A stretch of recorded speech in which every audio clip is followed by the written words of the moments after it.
Start now our next project, which is going to be a live chat room.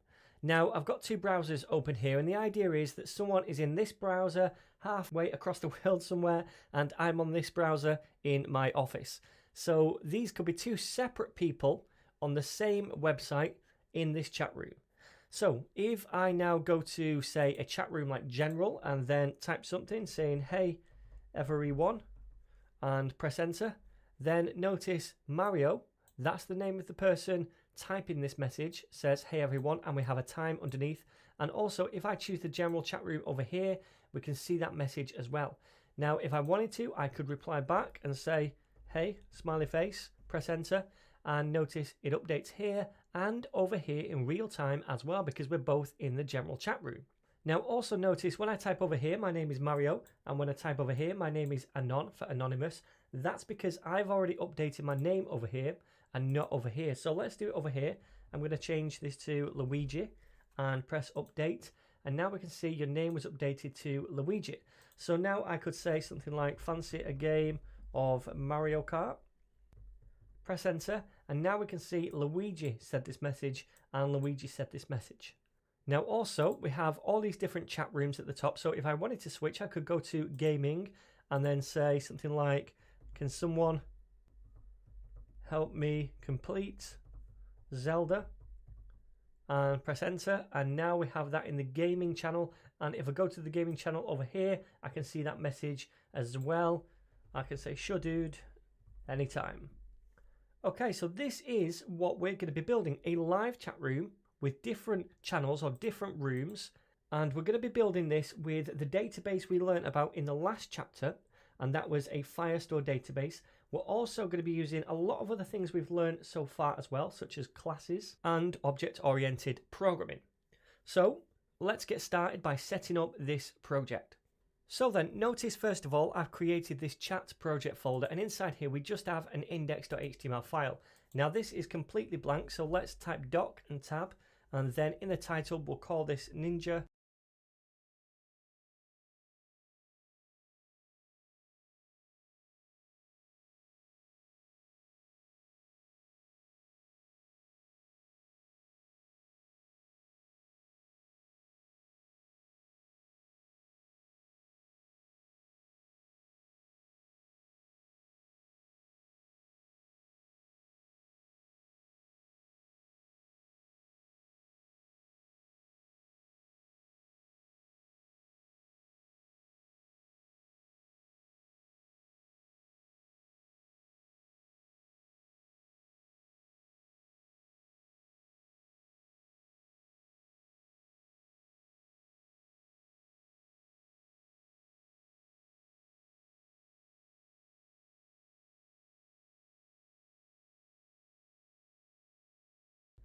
chat.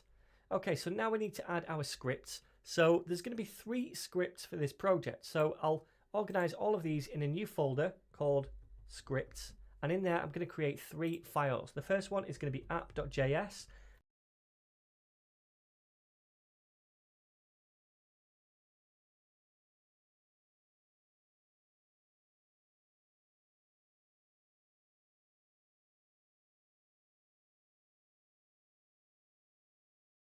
And then the second one is going to be UI.js, and then the third one is going to be chat.js.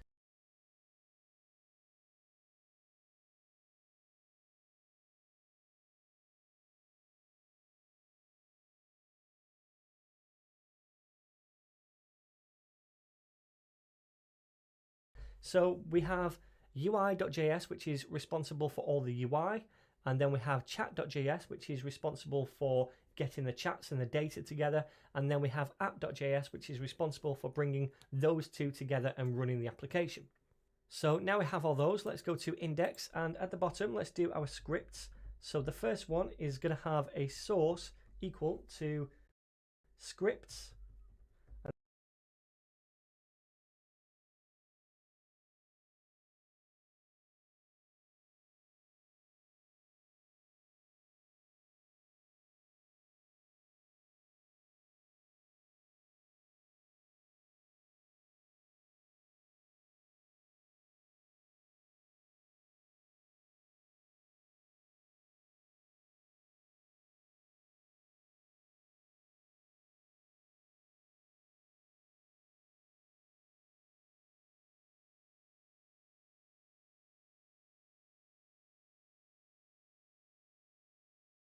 and then / chat.js. The second one, which I'm just going to duplicate, is going to be UI.js, and the third one is going to be app.js. Okay, so we have our scripts loaded in. Now I also want to use Bootstrap in this as well, so let me head on over now to the Bootstrap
website, go to get started, and then we're going to grab this CDN for the CSS and we'll paste that up here as well.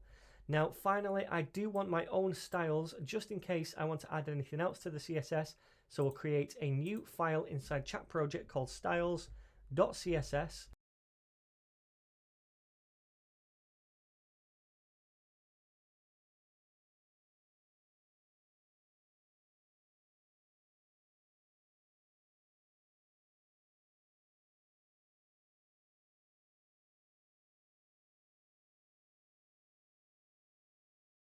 And we'll link to that as well from the index, and we'll do that underneath this one. So we'll say link, and then it's going to be styles.css. Finally, what I'm going to do is right click this and go to open with live server, so we can see that over here in the browser. So now we have our project ready and set up. In the next video, what we'll do is create the HTML template for the chat room.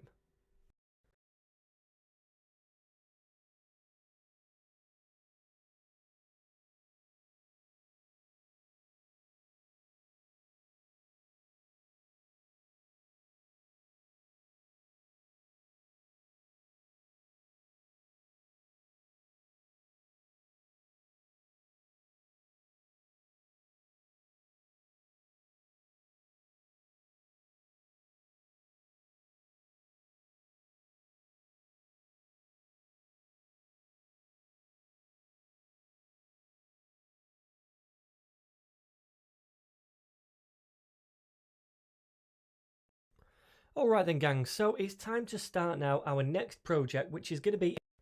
So in this video, I'm going to create the HTML template for the chat room, and there's going to be several different sections to this template. So I've created a little comment for each one so we don't get confused with what each part is doing. And the top bit is just going to be a container to keep everything into the center, and also a title as well. Then we have all of those green buttons at the top for the different chat rooms, things like gaming or general. Then we have the actual chat list or the chat window, and this is where all the messages are going to be displayed on the page. Then near the bottom we'll have a new chat form, so that's the input field a user types a new message into and presses send. Then we have at the very bottom an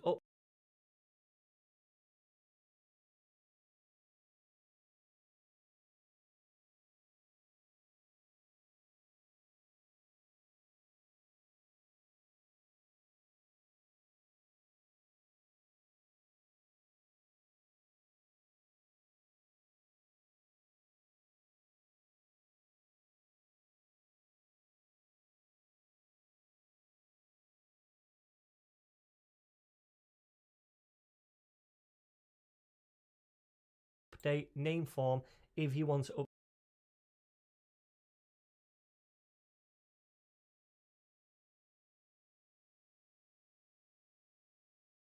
update the name that you're chatting with.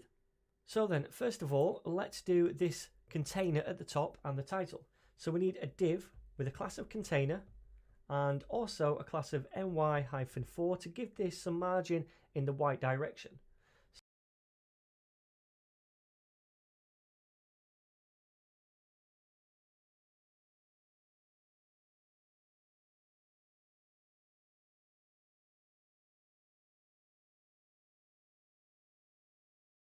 So inside this div, we need to first of all do an h1 with a class of my4 again to give it margin in the y direction. Also text hyphen center to centralize that text.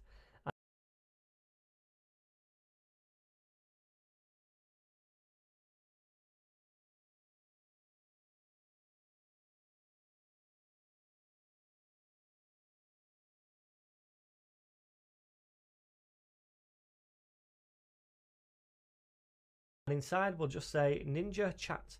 So that's the title. Now this closing div we need to actually put to the bottom of the whole thing down here.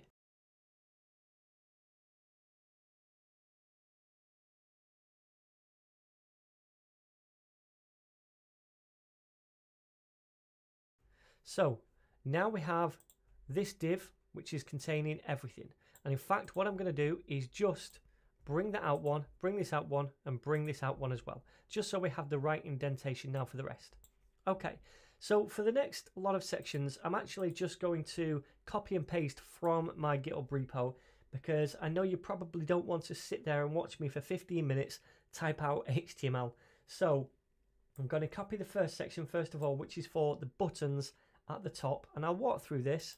So let me just paste it in and scoot this back. So we have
a single div right here with a class of chat-rooms and then a margin at the bottom of strength 3.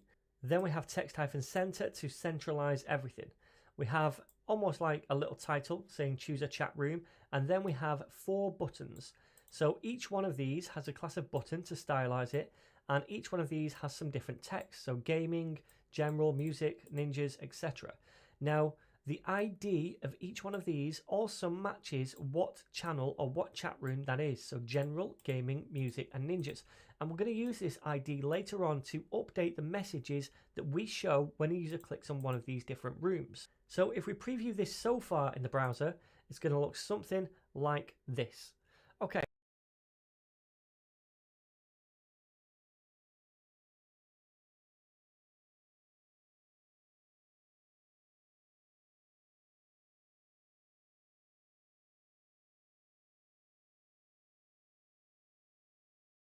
So now let's go on with the next bit, which is the actual chat list or the chat window.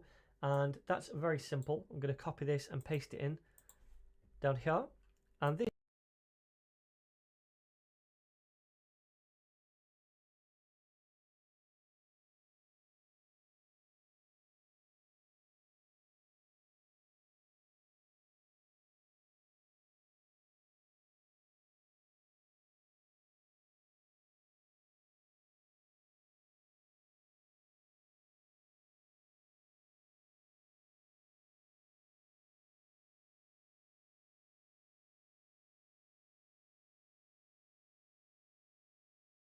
is just a single div and it has a class of chat-window. And inside we have a UL with a class of chat-list and list group. This one right here is a bootstrap class just to stylize it. So ultimately, all of our messages will go inside here as li tags. Now we're not going to code any in just now. We're going to dynamically input those later on. So the next section is the new chat form. So let me grab that now from the repo and paste it in right here. Just scoot this back a bit. Okay, so this form is going to be responsible for taking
in a user's message and then submitting it to the database.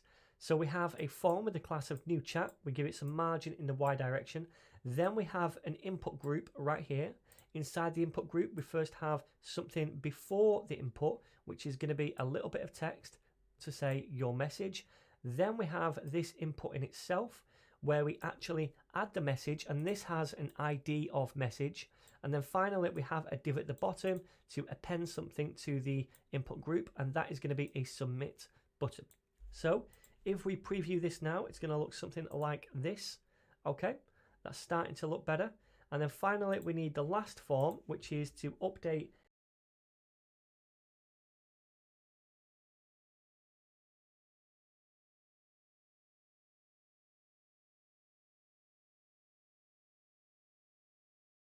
a user's name. So let me just copy that again from the repo and paste it right here and scoot that back.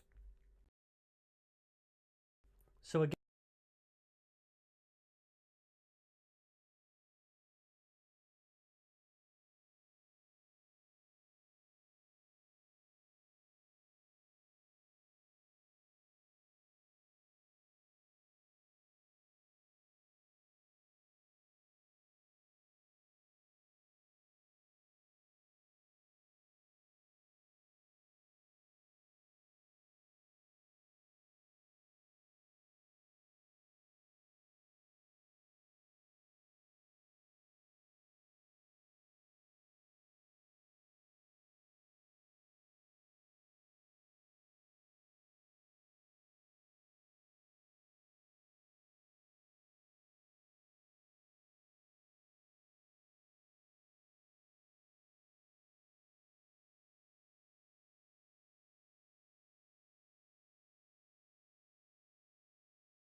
we have a form, this time with a class of new name. That's my own class, much like this is my own class as well. So we can identify these later on from JavaScript.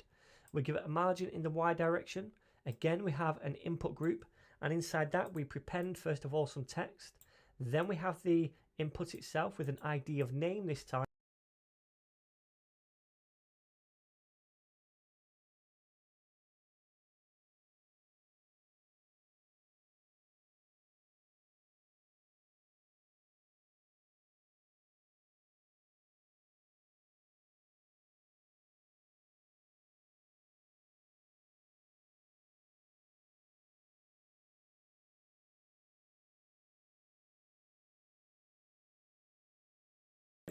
And finally, we have this input group append, which adds a button to the end to submit this. Finally, we have this div at the bottom, which is going to offer some feedback to the user once they've updated their name. So that is the HTML template pretty much complete. It looks something like this at the minute. We are going to add just a couple of styles to this in a second to make it look better. But before we do that, if you want to just get this template without writing it out yourself, make sure you go to the GitHub repo, and inside that, for the course, then select lesson 136 from the branch drop down, and then you can download the template or even just copy it from the repo. Okay then, so now I'd just like to add a few little styles, not much. And again, I'm just going to copy these from the repo and walk you through them. So first of all, we have the container, which is sitting around everything, and we're giving that a max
width of 600 pixels just to bring everything into a thinner central column. Then all of our buttons, which are the channels at the top over here, what we're doing is giving them a background of this green color, coloring the text white, giving it no outline and no box shadow. And then finally, when we have a focus state on a button, we're saying we don't want an outline. So if I save this now and preview, now we can see it looks a lot better.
So that's our template done. In the next video, we're going to go ahead and connect now to Firebase.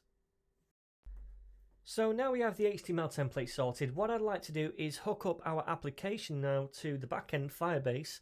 And I've still kept the same project that we had before. Just because we're building a different project on the front end, it doesn't mean that we have to create a separate project for the back end every time we do that, especially when we're just learning and developing. So what I'm going to do is come down here again to get this snippet of code that we need, and I'm going to copy that. And again, we need to paste this inside our index file so that when we run our application on the front end, it knows how to connect to the back end and configure the application. So let's do that. Let's go to our index file, and I'm going to come right to the bottom, and above these scripts, let's paste this in. So paste that in and just scoot this in. So remember, this loads the entire library in.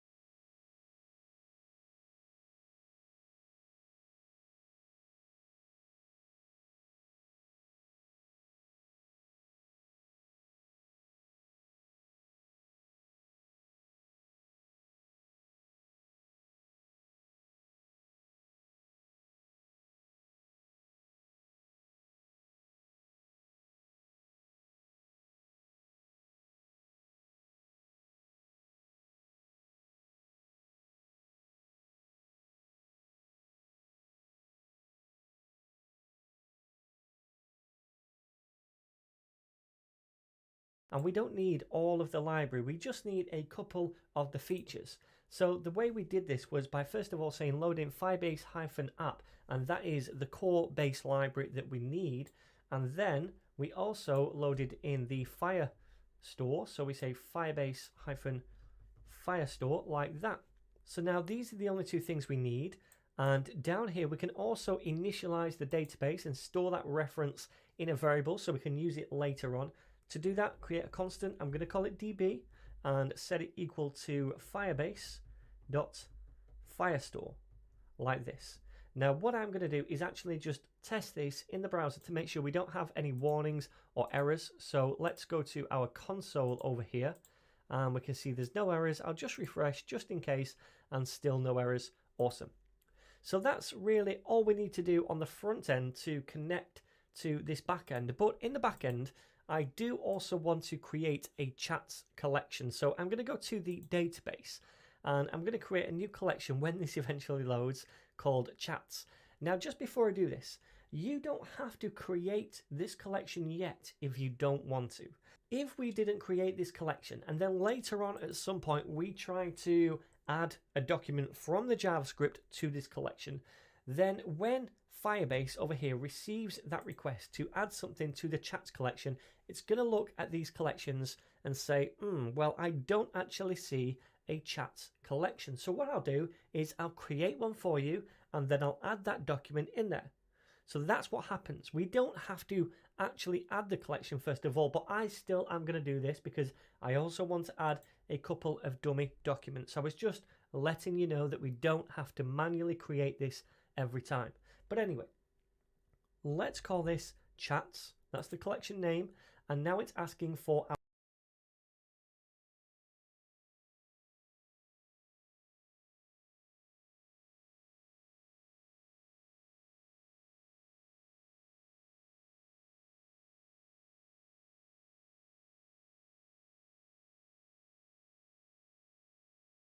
our first document in this chat. Now, the document ID we're going to leave blank because remember, if we do that, Firebase or Firestore automatically creates that unique ID for us. So we need a few different fields for each different chat document. The first thing is a message, which is going to be a string. So that's what a user actually types in. So I'll just say something like, hey guys. And then we also need another field.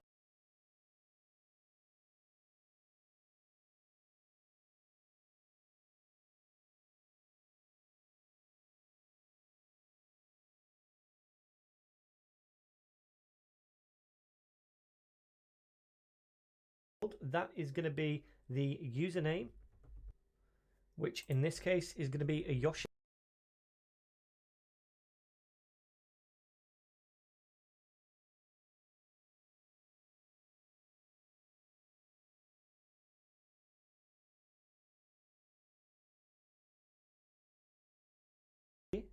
And then we also need another field. That is going to be the room.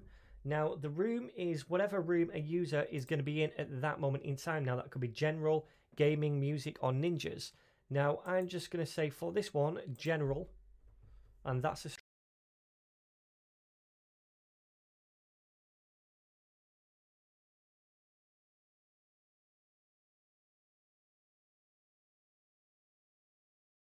string as well. And then finally, we need a created at property. And this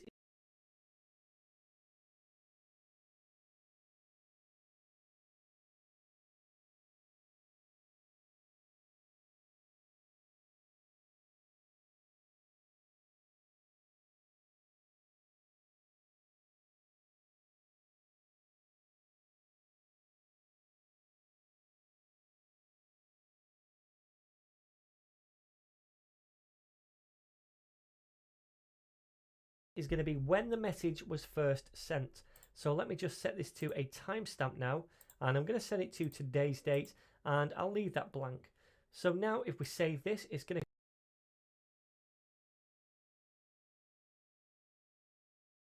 create our first document inside this chat collection. So let's add one more document. Again, leave the ID field blank.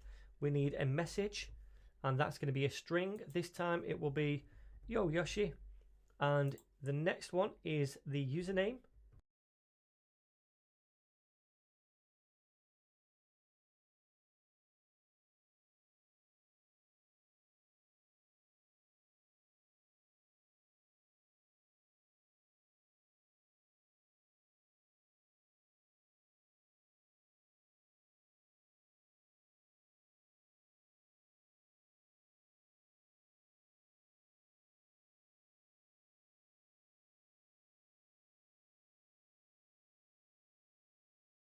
And this time it's going to be ario. Then we need again a room,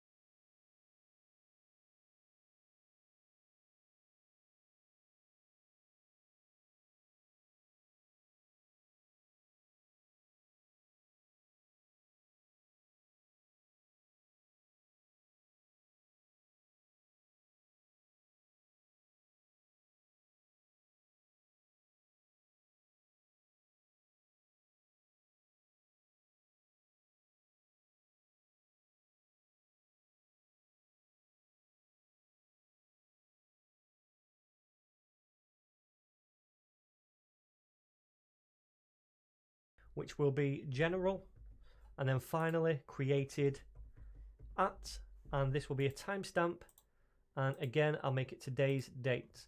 Okay, so save that, and now we have two documents over here. So now we have our database set up. We've got a bit of dummy data in that database, and we also have linked to the back end and initialized the database from our website on the front end. So in the next video, what we're going to do is start to set up a class for our chats. Okay, so with the end goal in mind of a real-time chat, we need to think now about how to structure our project and our JavaScript. Now there's many different approaches to creating a chat application like this with JavaScript. And if you ask 10 different developers to make one, then you'll probably get 10 totally different ways of coding it from them. There is no right way to code it. However, since we've been learning recently about classes, I'd like to separate our different sections of code into classes. Now we're going to have one class for handling the chat room and all the data in the chat room, and that will be called chatroom.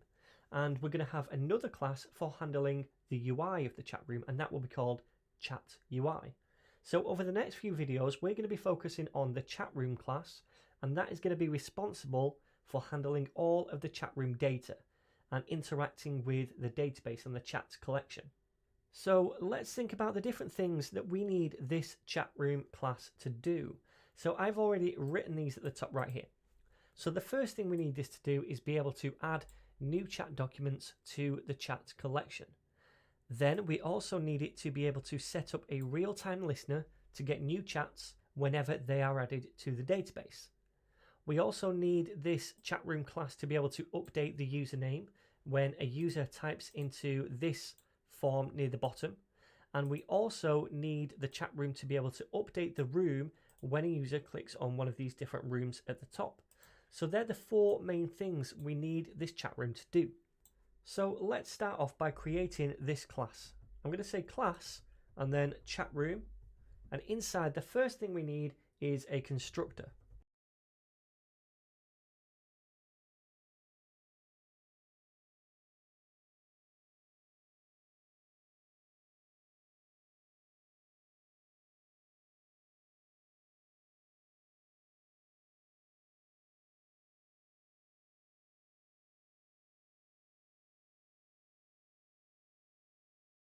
So this method is going to set up the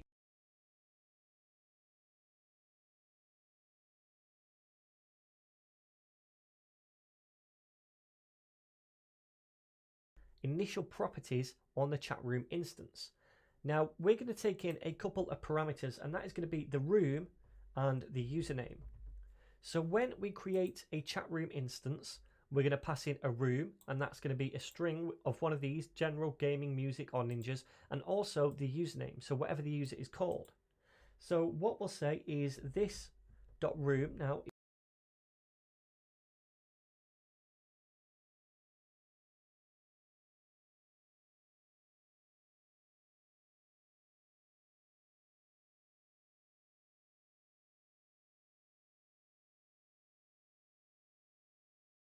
is equal to the room we take in.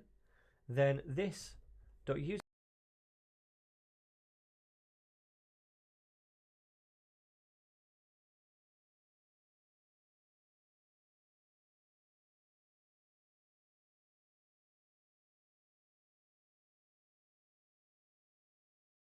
Name is equal to the username that we take in, and also we're going to say this dot chats is equal to the database that we created inside the index file over here, dot collection,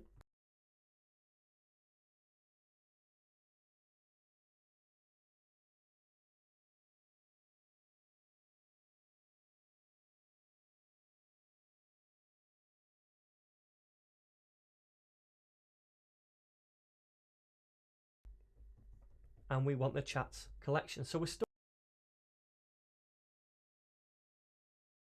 a reference now to the chats collection inside this thing as well. Okay, so that is the constructor done, and we could go ahead and we could create now a new chat room by saying const chat room is equal to a new chat room like so, and we need to pass in those different arguments, room and user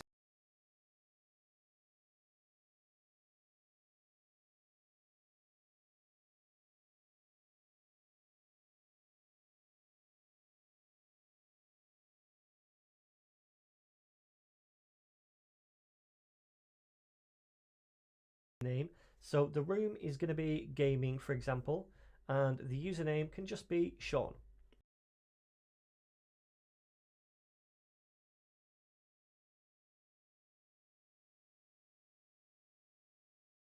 And this will create a new chat room instance for us. So let me just log this to the console by saying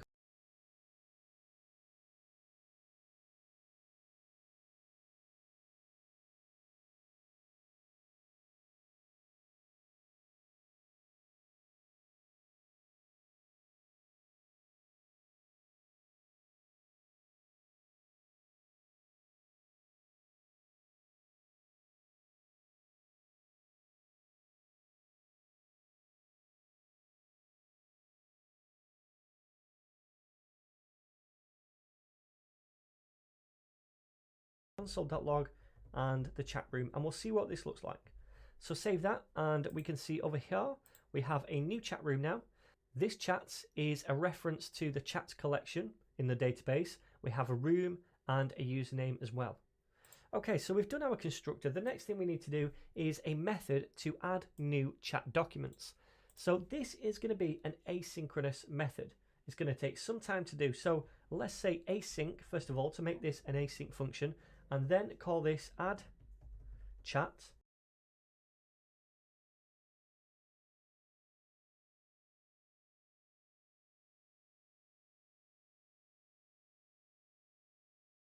And this is going to take in a parameter, the message that we want to add.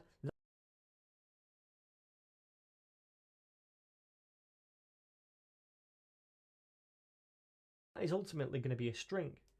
Now, when we add a new chat document, it's not just a string that we're adding to the database over here, it's actually a whole series of different properties. And remember, when we save a document to a collection, we actually send it as a JavaScript object. So what we need to do is construct an object that makes up a chat. So we'll say format a chat object. That's what we need to do here. So the first thing I'm going to do is say const now is equal to a new date. This is so we can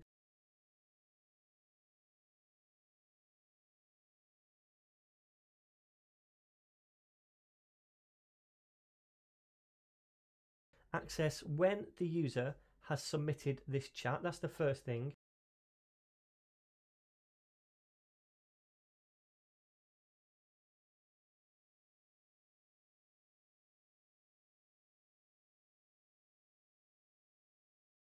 Then I'm going to say const chat is equal to an object. So this object is going to represent eventually the document over here. Now we have four things. We have created at,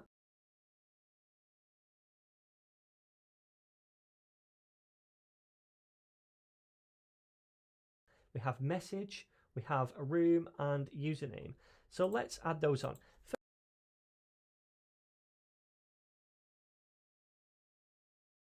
First of all, the message, which is going to be this thing up here.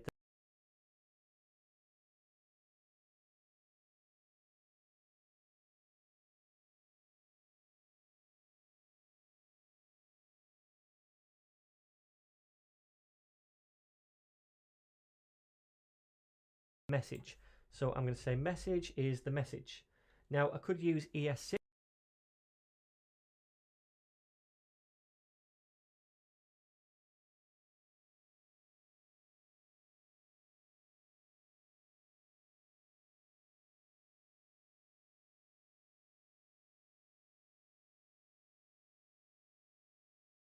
And shorten this just to message because they're both the same.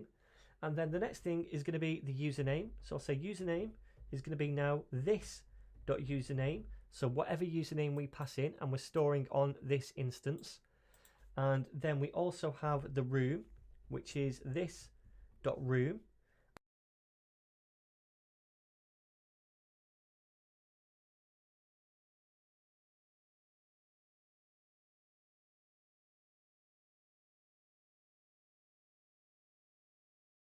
And then finally we have created underscore at, and that is going to be a Firebase timestamp. To do that, remember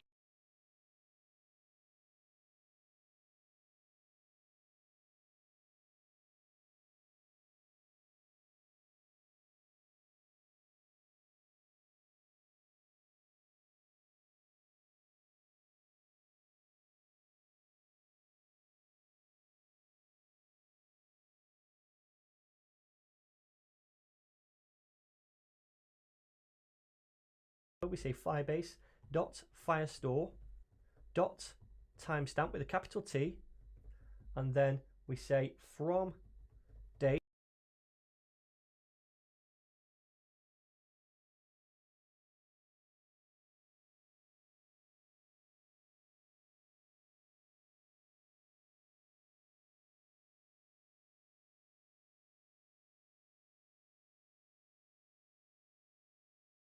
because we're going to pass in our date now right here as an argument.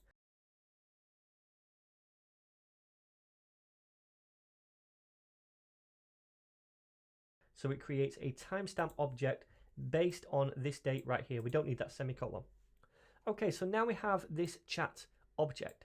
So every chat object is going to have a message, who sent it, the username, what room this is in. So if we added a chat while we're in the general room, that would be general. If we added a chat while we're in the gaming, it would be gaming, etc. Whatever the room is basically on this chat room instance. And then finally we have created that, which is a timestamp. So this is the object now we want to save to the database. So let's do a little comment to say save the chat document. Okay, so this is now where we need to say const response is equal to await, because we're using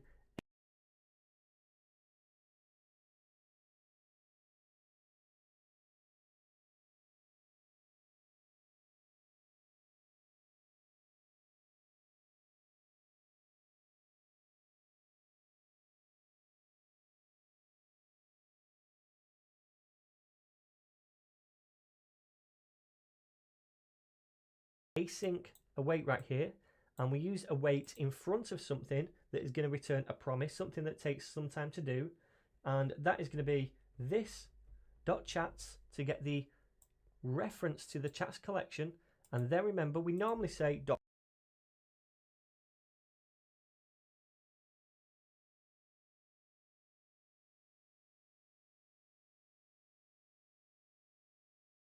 add on the end to add something, but we're going to do it down here because it's the same thing, dot add. So we're taking this essentially here and using the add method on it to add something.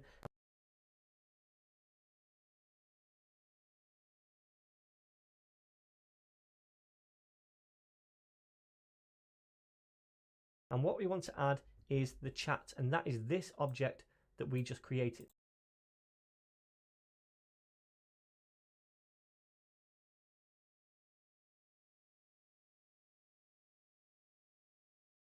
So now we're going to wait for that to resolve.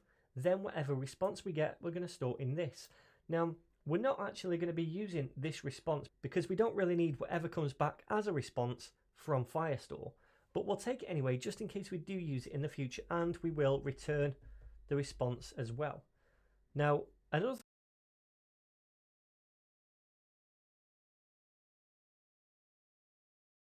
option here would be to return this, which would return the instance, and then we could use method chaining. But for now, let's just return the response that we get back from Firestore, even though we're not really going to be using it at any point.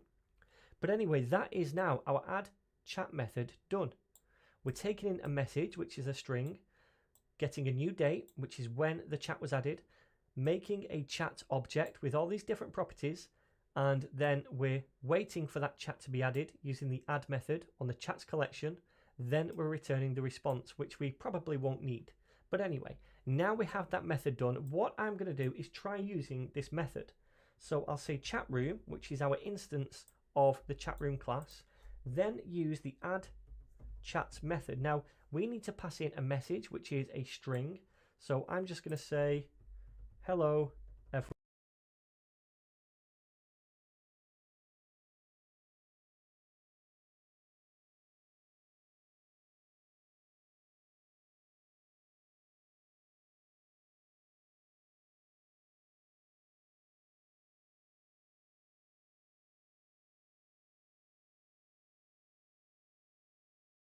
everyone.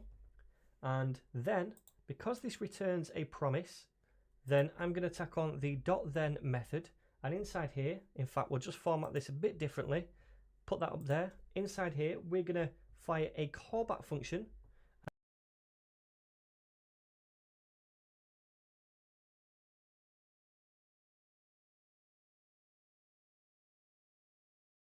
And inside the callback function, we'll just say console.log and chat added.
And then we'll also tack on a .catch method as well in case there's any kind of error. And inside that function, we'll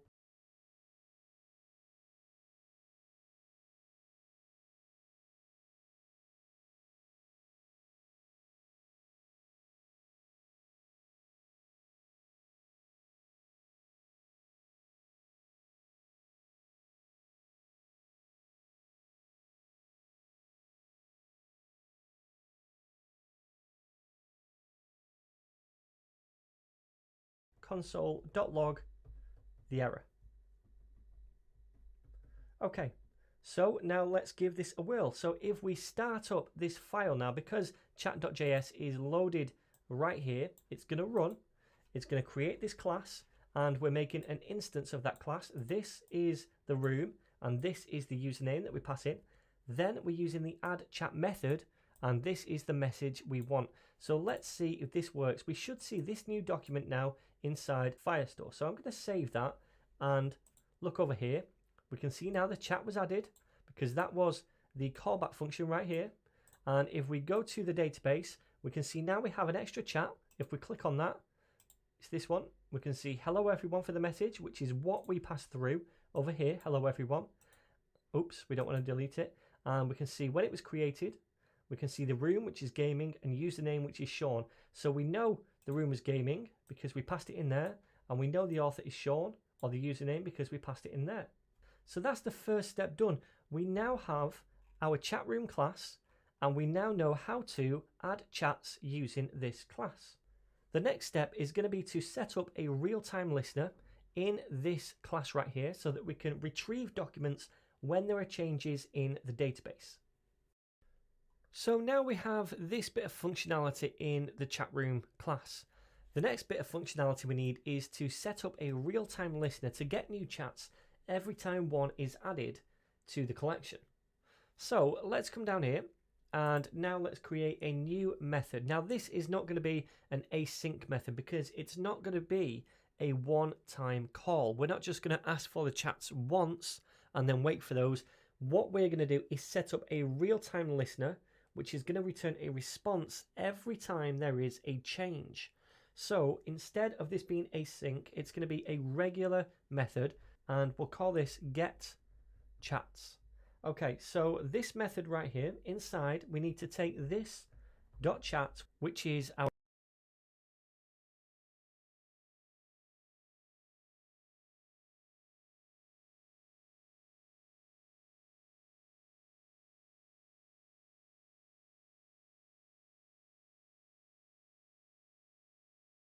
reference to the chats collection. Then we want to use the method on snapshot.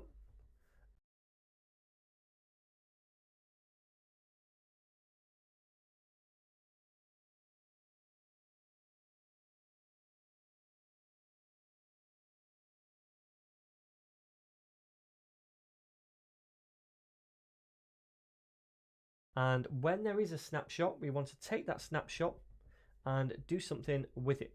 Now I'm just going to format this so it's going to become easier to read by putting this on the next line and indenting, then opening up this function right here. Okay, so whenever we get a snapshot, what do we actually want to do? Well, what we want to do is get the document changes from that snapshot. And remember,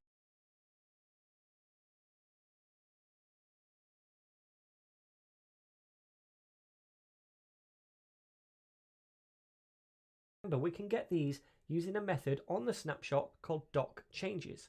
So we can say snapshot .doc changes, which is a method, and that gets us an array of all the changes. Then we want to cycle through that array and do something with each change. So we'll say for each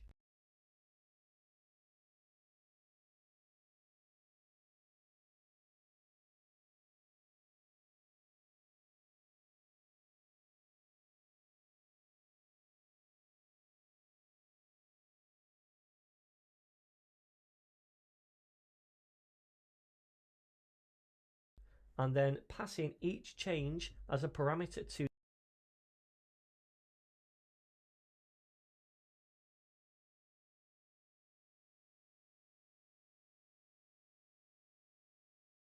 the function which fires for each item in that changes array. So I'm referring to each change as a change. Okay, so inside this callback function, what do we want to do? Well, we want to see if the change type is an added type. Remember, when we get those changes back in the console before, and each change was an object, they had a type property, and that type property said whether it was removed or added.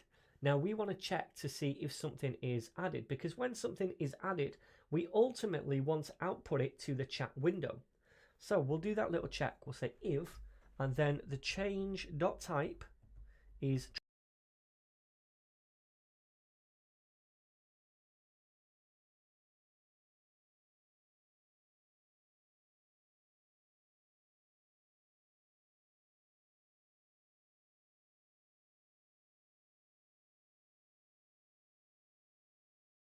triple equals to added.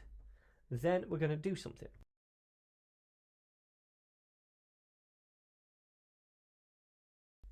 Now, ultimately, at this point, this is where we want to update the UI.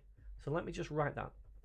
Now remember, this class here that we have, chat room, this is responsible for managing all of the chat room data. We're going to have a separate class which will manage the chat UI. So down here, where we're meant to update the UI, I don't want them to go and inject something into the DOM. That's the other class's responsibility. So what I'm going to do here instead is pass a callback function into this method. And then down here, we'll call that callback function.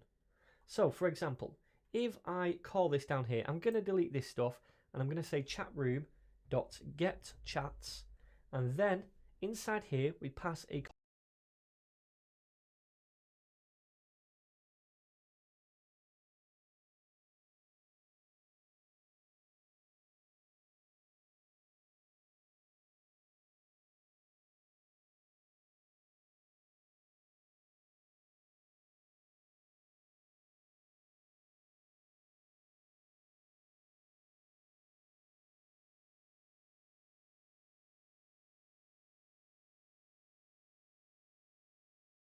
callback function.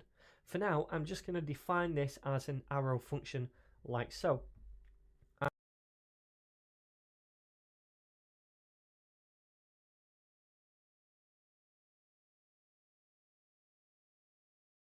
And in here later on, we could do something like call the update function on the UI class or something like that. But for now, let's just log something to the console. I'm going to take in the data as a parameter, and we'll pass that in a second. And then I'll say console.log data. So we're passing in a function here.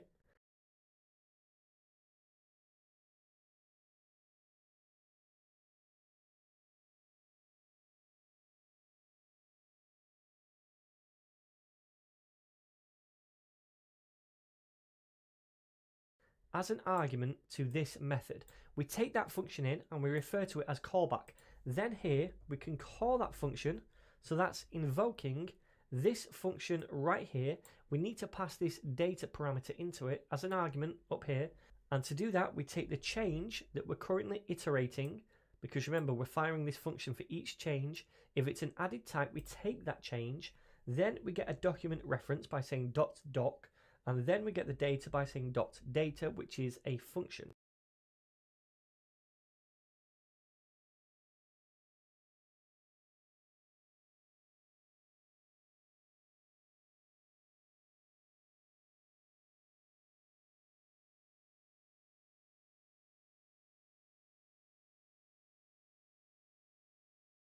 Or a method, and that gets us that data object. And what we're doing is passing that back now to this callback function. So this callback function is going to be fired every time we get a change that is added.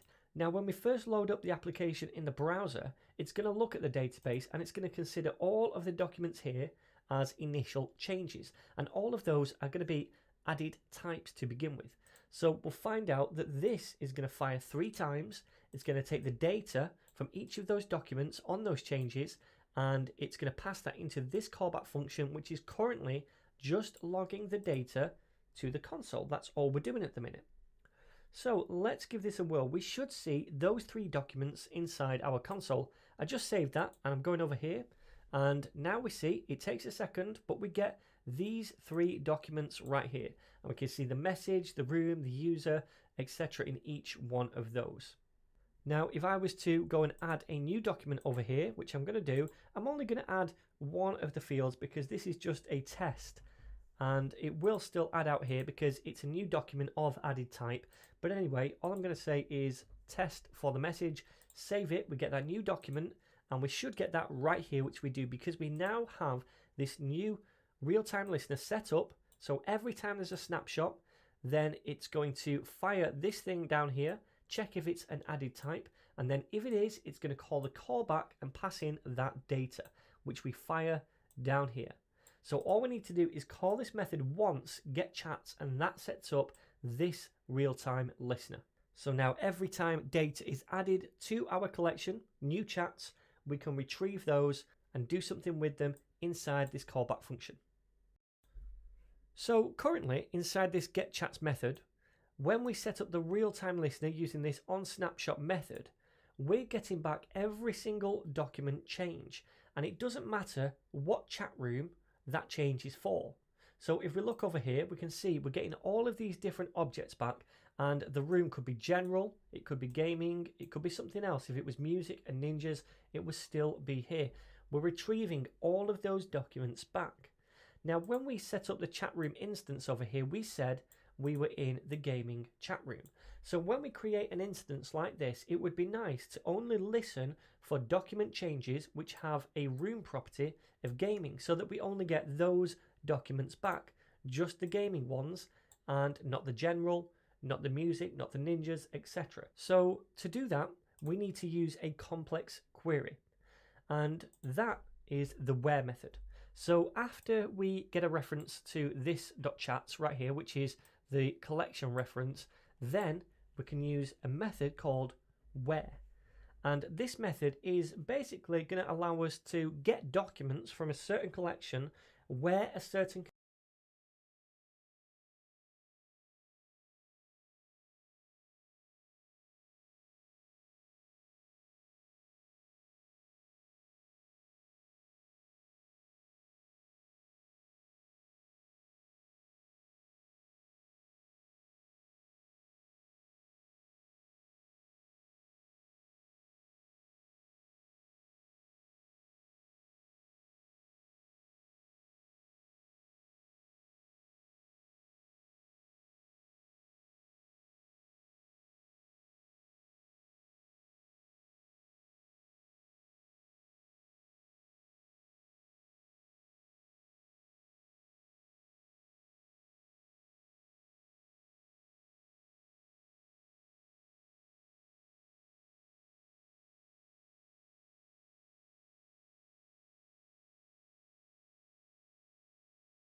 condition is true. So it takes in 3 arguments. The first argument is going to be the property name we want to assess. Now inside our database over here we can see properties called room, and that's the thing we ultimately want to assess, because we want to say only listen for changes to documents where the room is equal to whatever room we pass in here. Now, just while I'm in the database, I noticed this one a second ago, the test. I'm going to delete that document because we don't need this one anymore. It's just a dummy document. Anyway, now we need to say in here, we want to listen for changes where the room property, and then the second parameter is going to be a double equals to say is equal to something. We don't use a triple equals in Firestore, we just use double equals, and that is going to be equal to whatever room we pass in when we create that instance. Now we store that on a property called room on the instance, so we can say where the room is equal to this dot room, and that could be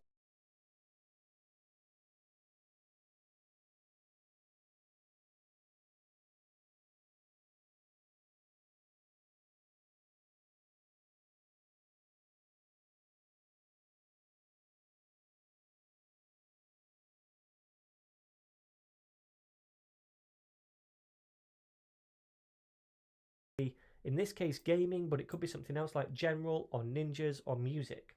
So that's good. Now we're only going to get data and changes back from documents whose room is, in this case, gaming.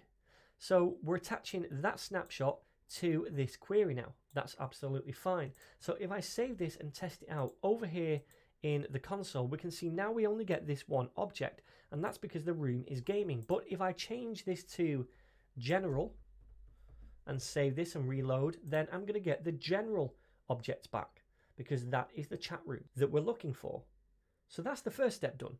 Now we're just getting back the object for that particular chat room that we want.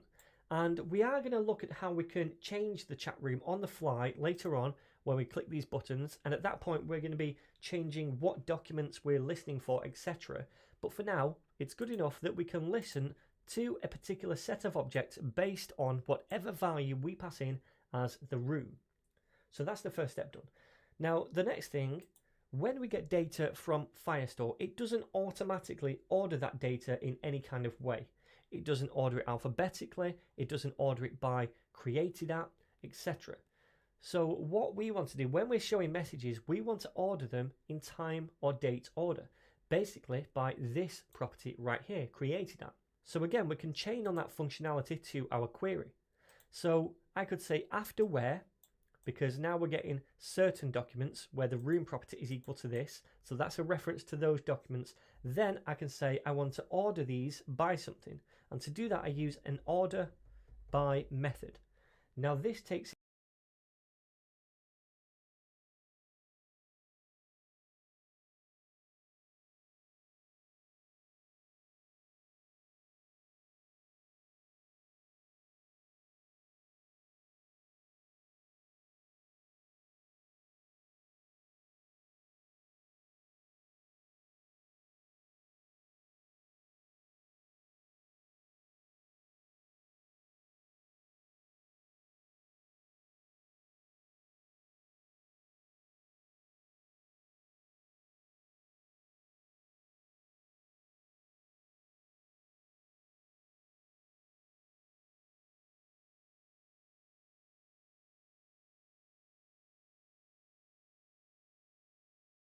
in one parameter, which is going to be a string, and that is whatever property I want to order by. Now we want to order by our created at property, which is the Firestore timestamp. So now when we make this query and we get these changes, it's going to order them by created at. So it's going to put them in time order. Now when we save this and first try to run it, it's not going to work, and you're going to see this gigantic error over here, but fear not. This is basically telling us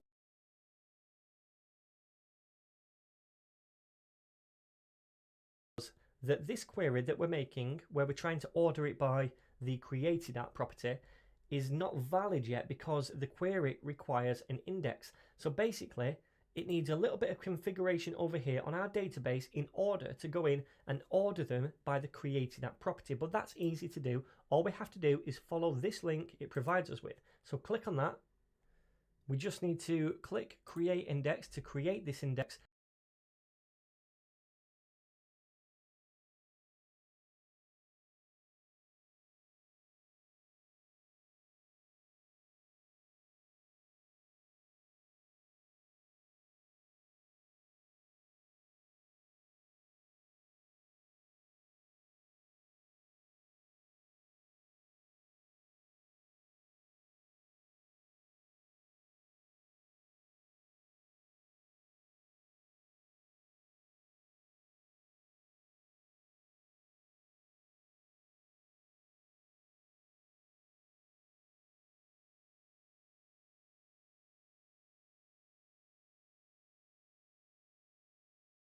And that is just going to take a few minutes to build. So once that is fully complete, you're going to see enabled under the status. And if I was to go back now and refresh over here, this should work. And now we get the documents back, and this time they're going to be ordered by the created at property, meaning when we now output them to the browser, we're going to be outputting them in date order, which is what we want. So now we've seen how we can listen to a certain property, or documents which have a certain property rather, and also order them by created at. But at some point, when a user clicks on one of these buttons over here, we're going to want to update what documents we're listening to based on that room.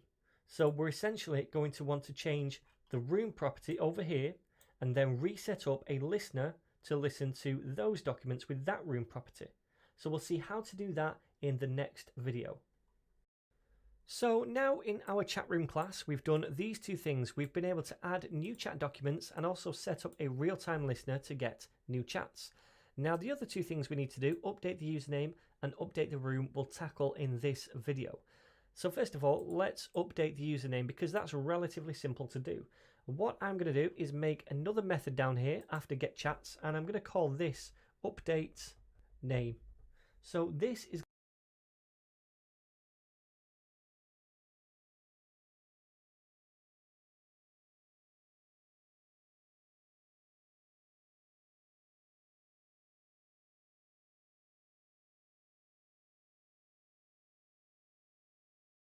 going to take in as a parameter the new name or the new username, and inside here all we're going to do for now is say this dot username is equal to the username that we take in as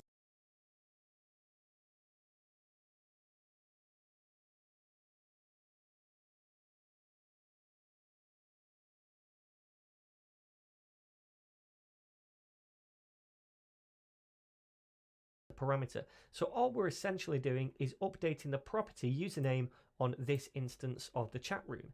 Now later on we will be coming back to this when we start to work with local storage, because ultimately I'm going to take their username and store it in local storage, so if they go away and come back later then we still have their username. But for now we'll leave it there. So that's pretty simple. The next thing we need to do is update the chat room, and that's going to occur ultimately when someone clicks on one of these buttons. So let's create that method. We'll call this update room, and that is going to take in the new room, which will be a string, and it's going to be one of these four things. So inside here, what do we want to do? Well, first of all, we want to update the property over here, this dot room.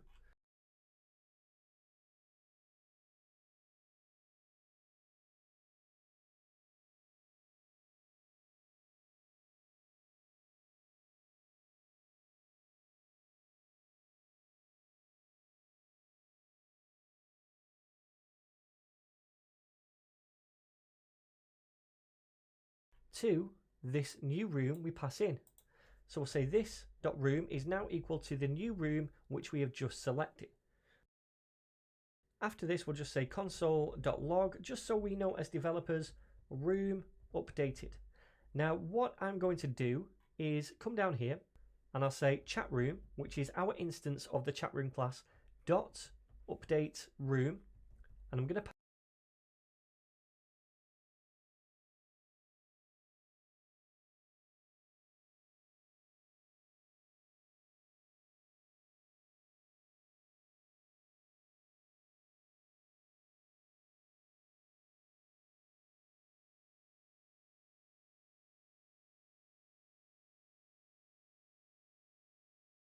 in a new value which is going to be gaming.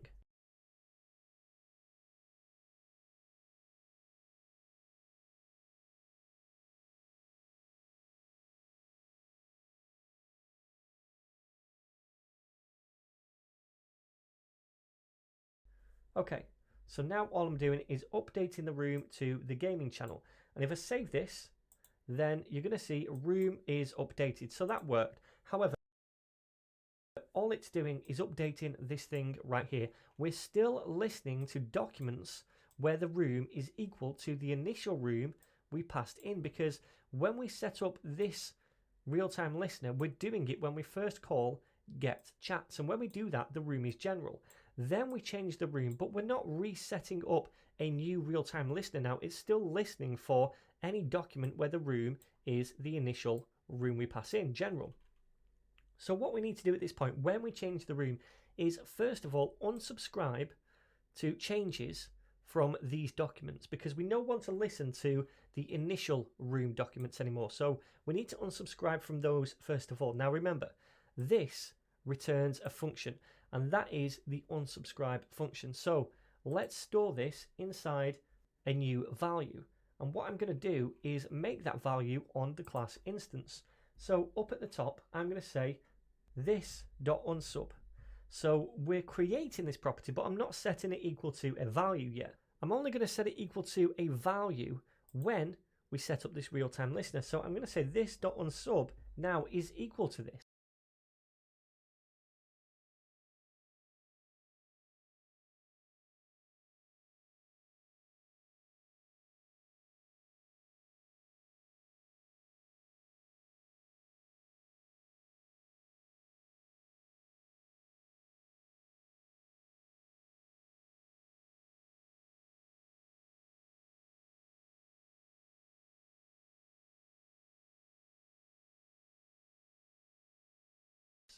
So this returns a function, and when we invoke that function, if we spell it correctly, that is going to unsubscribe from changes. So we've updated this property on this instance now with this function that is returned from this real-time listener where we're listening to the current room.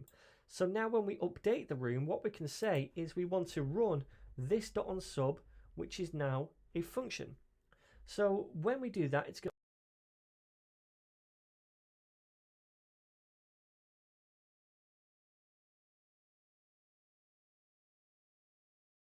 unsubscribe from changes, and we're no longer going to be listening to any documents. So that is essentially all we need to do here. We've updated the current room, then we're unsubscribing from changes to this thing right here where we're listening to document changes for this room, not the new room. Now there's one problem. We need to actually check that unsub has been set, because if we try to call this here before we set up this, then currently it's just going to be a lack of value. So when we try to call this method, then it's going to give us an error. So what we need to do is a little if check first of all to see if this.unsub has a value. Now if it does, then this is going to be true if we've already set this up. If it doesn't, then it's going to be false. So now we're only going to call this.unsub if it has a value. So let's pass it in there.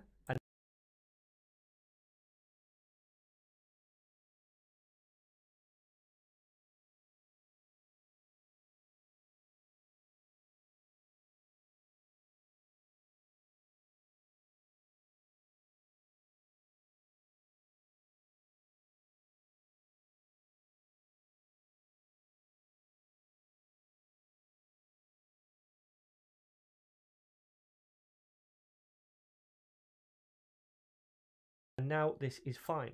Now I know what you're thinking. We've changed the room on the property right here. We've unsubscribed from changes to the current documents we're listening to based on the first room, but we're not listening to changes on the new room. We've passed it in and we've updated it, but we're not setting up a new real-time listener. But that's not what this is for. This is just for updating the room property and then unsubscribing from changes to the old room. What we need to do after this is call this function again, getChats, to set up a new listener. And that's going to set up a new listener now to the current room, which we've now updated. So if I was to paste this in here now, then it would get those new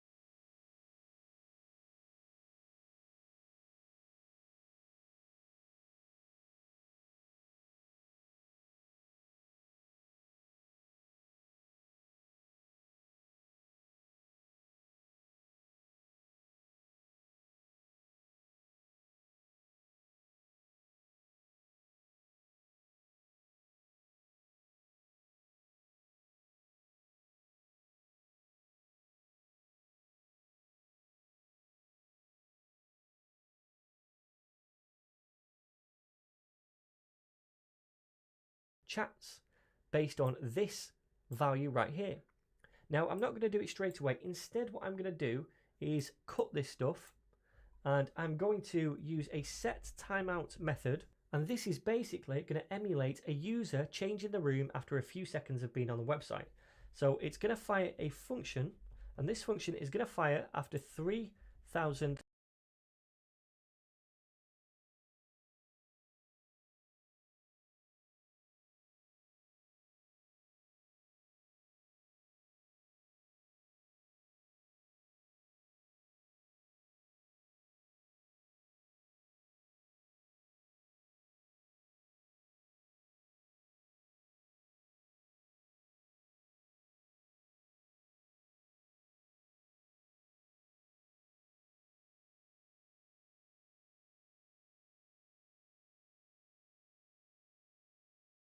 milliseconds or 3 seconds.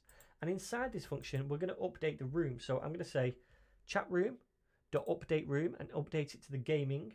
And then over here, I want to say chat room dot get chats, and we're going to take that data and log it to the console.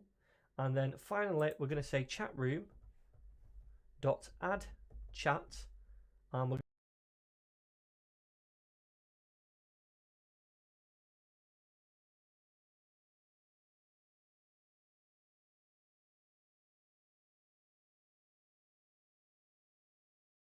going to add a new chat which just says hello, and that should now be added to the gaming room because we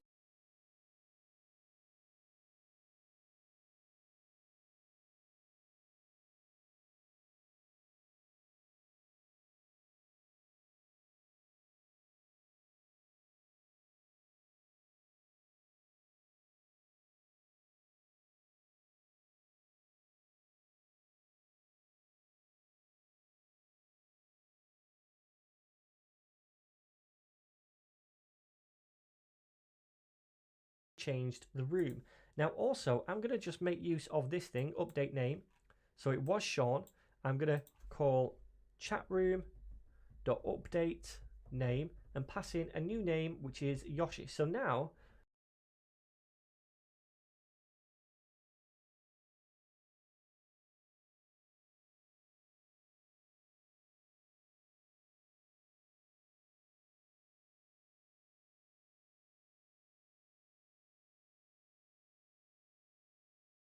when we add this new chat over here, then it should be by Yoshi as well. So let's see if this works. I'm going to save it, come over here, then we should get the general ones first of all. Then after 3 seconds, we see room updated, and then we get the gaming ones. And then finally, because we add this new chat right here, hello, we're getting that as well, because this callback function is firing every time we get a new change. So I hope that makes sense. That's how we update the room. Again, all we're doing is saying this.unsub is equal to this real-time listener. This returns a function. So once we have that stored in this.unsub, if we call that function, it's going to unsubscribe from changes to this listener.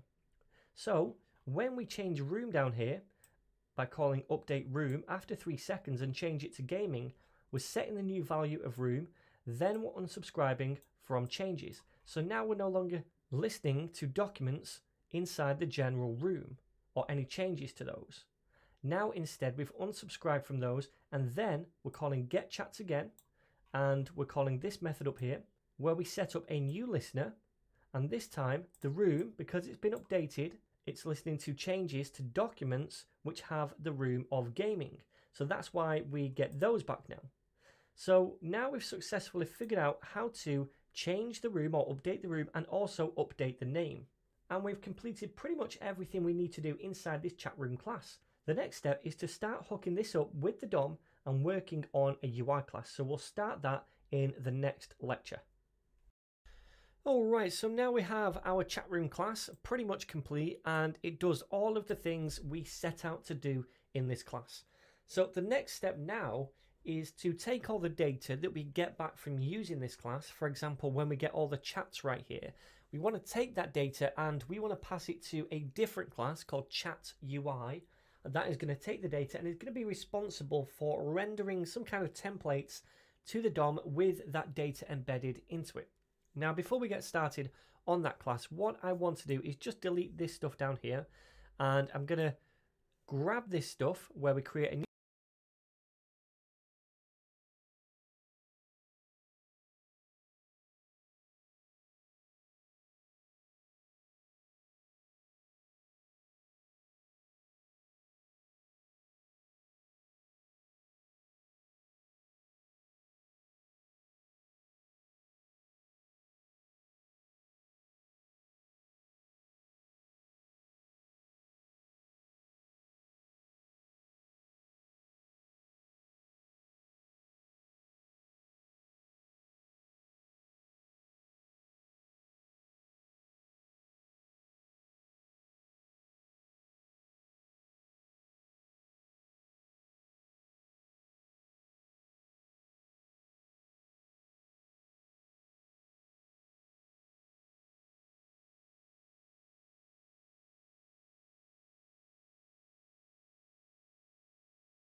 new chat room instance and cut it.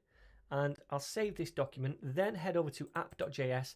This is where we're going to start to initialize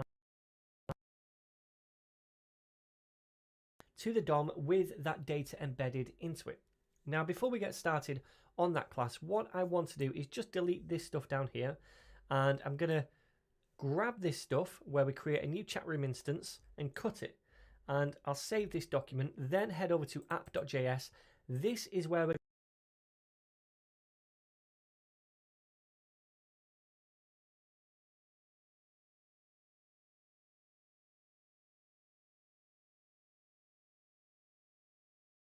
going to start to initialize our application, if you like.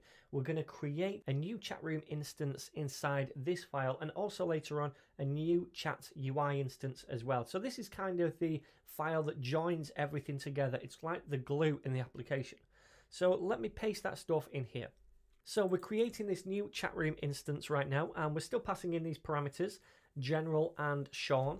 So what I'm going to do is a little comment above this to say class instances. So later on we'll make another class instance for the chat UI, but we'll create that class first of all. Then we'll also say down here we want to get the chats and render. Now right now we're getting the chats and we're receiving the data back every time we have a new chat, but all we're doing is logging each one of those objects to the console. So ultimately we want to be able to render those to the DOM, and to do that we'll create another class called chat UI, and that is going to go inside this UI.js file right here.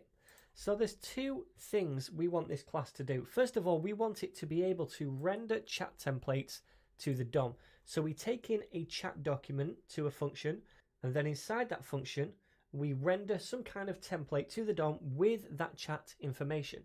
And the other thing we need it to do is to clear the list of chats whenever we switch rooms. So if we're currently in general and we want to go to gaming, then it's going to clear out all of the general chats so we can make way for the gaming ones.